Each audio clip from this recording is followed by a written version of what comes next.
संसद में finance bill पेश करने के दौरान वित्त मंत्री निर्मला सीतारमण ने एक बड़ा ऐलान किया है। पुरानी पेंशन स्कीम को फिर से लागू करने की मांग करने वाले कर्मचारियों के लिए ये खुशी की खबर है।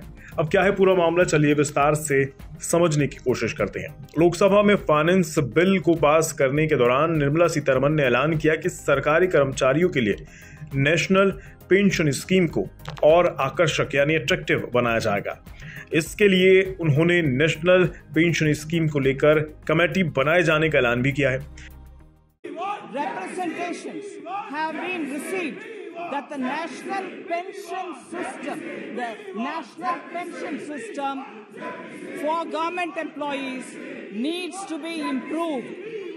I propose to set up a committee under the finance secretary to look into this issue of pensions and evolve an approach which addresses the needs of the employees while maintaining fiscal prudence to protect the common citizens. The approach will be designed for adoption by both central and state governments. अब ये committee किसकी अध्यक्षता में बनेगी, ये जान लेना भी जरूरी है। आपको बता दें, वित्त सचिव यानी फाइनेंस सेक्रेटरी की अध्यक्षता में इस कमेटी का गठन किया जाएगा। इस कमेटी की सिफारिशों को केंद्र सरकार के कर्मचारियों और राज्य सरकार के कर्मचारियों पर लागू किया जाएगा। सरकार को फैसला क्यों लेना पड़ा, आज ये समझना भी जरूरी हो जाता है। दरअसल नेशनल पेंशन स्कीम को लेकर केंद्र और विपक्षी दल आमने सामने थे।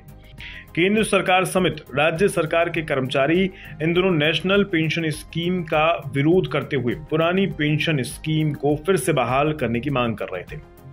और कांग्रेस शासित राज्य जैसे हिमाचल प्रदेश, राजस्थान, छत्तीसगढ़, इन राज्यों में पुरानी पेंशन स्कीम को फिर से बहाल भी कर दिया गया है। इस वजह से भी नेशनल पेंशन स्कीम की समीक्षा करना सरकार के लिए एक मजबूरी बन गई थी। जाते जाते आपको बता दें कि पुरानी पेंशन स्कीम की लड़ाई क्यों हो रही है। दरअसल देश में 1 जनवरी 2004 से एनपीएस यानी नई पेंशन स्कीम, जिसे आप नेशनल पेंशन स्कीम भी कहते हैं, इसको लागू कर दिया गया था।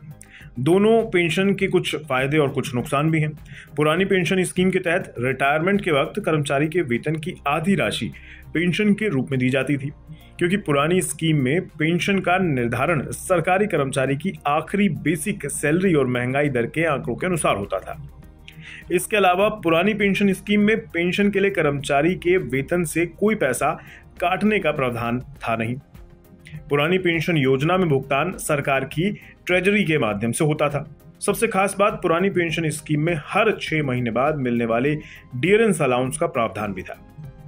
वहीं दूसरी ओर नई पेंशन योजना जो है, उसमें कर्मचारियों की basic salary plus dearness allowance का 10% हिस्सा कटता है। नेशनल पेंशन स्कीम शेयर बाजार पर बेस्ड है, इसलिए इसको पुरानी पेंशन स्कीम से कम सुरक्षित माना जाता है। एनपीएस में रिटायरमेंट के बाद पेंशन पाने के लिए एनपीएस फंड का 40% निवेश करना होता है। इस स्कीम में रिटायरमेंट के बाद निश्चित पेंशन की गारंटी भी नहीं होती है। खैर, अब देश की नौकरी पेशा जनता की नजर इस कमेटी की आने वाली रिपोर्ट पर रहेगी, तो देखना दिलचस्प रहेगा कि कितनी जल्दी ये कमेटी अपना काम शुरू करती है और अपनी रिपोर्ट सरकार को पेश करती है।